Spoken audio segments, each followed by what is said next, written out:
two stores. The store in Leeds, which I think was really fun. The layout of the store was really nice. Like there was nice wood floors and countertops and nice glass boxes. Like the accessories were all really cool. Like the belts were on this little like hanger on the wall, and it was like all the colors next to each other, so they appear as a kind of stripes.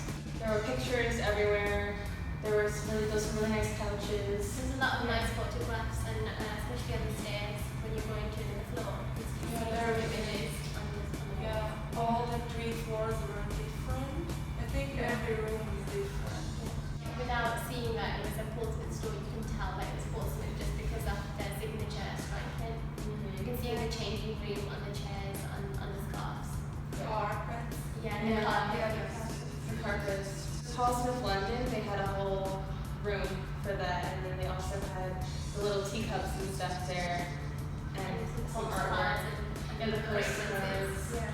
But the layout was really nice, and they also had 2 staff there who were working, and they were helping out people and picking up. One lady was like picking up some suits. As Paulson was saying, with the classic with the twist, like the inner lining, one of them had like the Portsmouth stripe, and one of them had like this gradient. And even though their shirts like have the stripes on the cuffs. Yeah, the cuff.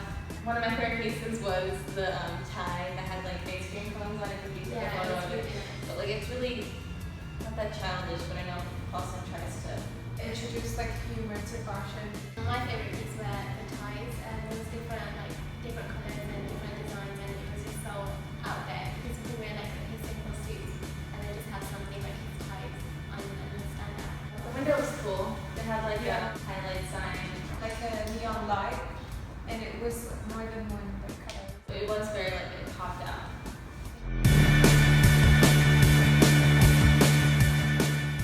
I had a chance to visit London store.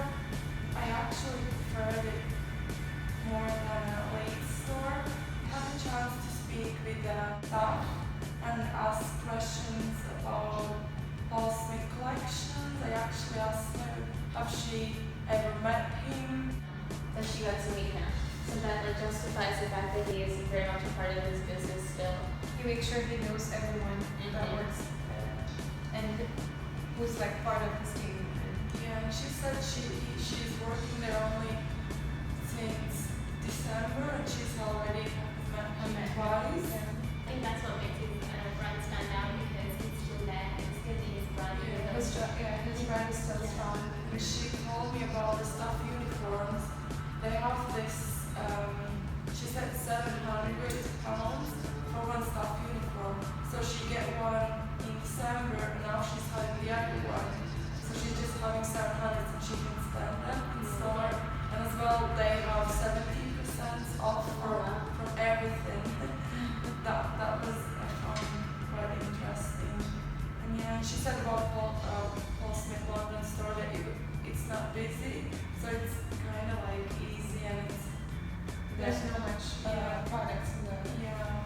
Overall, looking at the stores was really like an experience. You can really see that all the stores are like of Paul Smith, and it's very recognizable Yeah, for the not consumer. only from like the fashion aspect, but also art and store atmosphere in general. Yeah, and I think his personality shows why walking into one of his stores you can tell.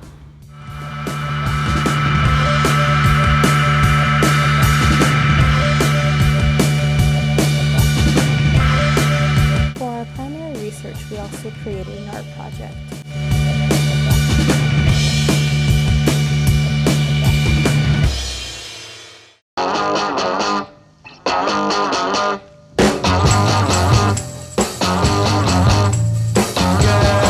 You really got me going. You got me so I don't know what I'm doing. Yeah, you really got me now. You got me so I can't sleep at night.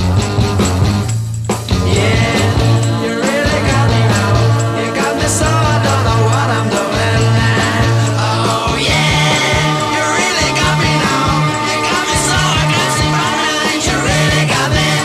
You really got me. You really got me.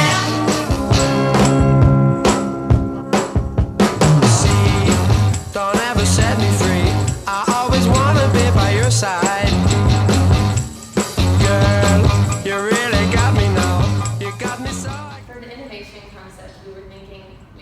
we didn't even do the write up the 5 for each group because we all just sat down and made a unanimous decision to That do it's gonna be Instagram. So we thought because technology is a huge part of not only advertisement but just brand awareness and keeping up. Paul Smith is a very visual person. He also likes Instagram. We first initially decided to do like a Paul Smith London, like official Instagram page that would only show Paul Smith. And then we also thought of some fun ideas of like having styling, outfit of the day or like a styling Friday and like reposting how people had styled some of Paul Smith's items into their own, closets and style.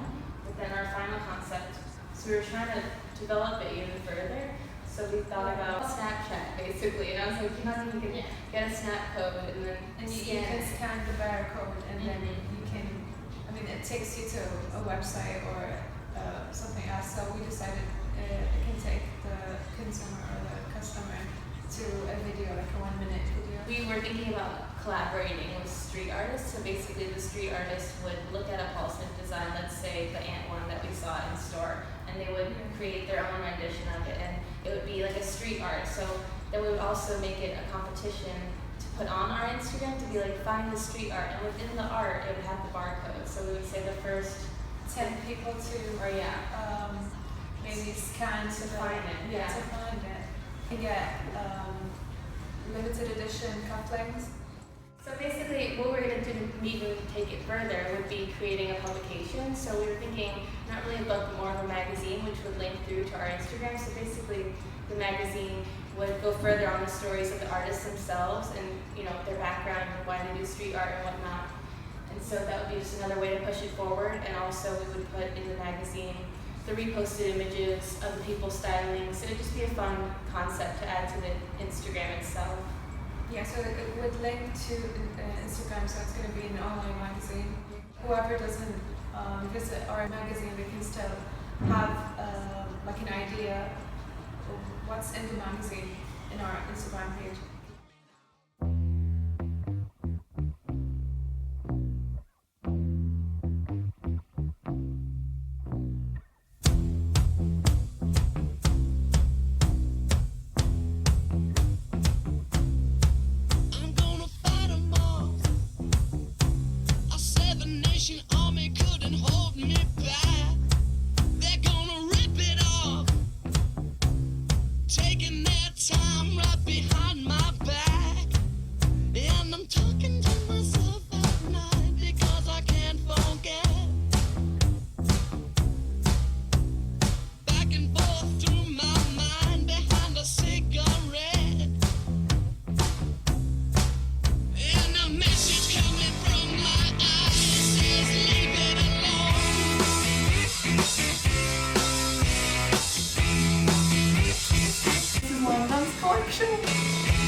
Thank you for watching.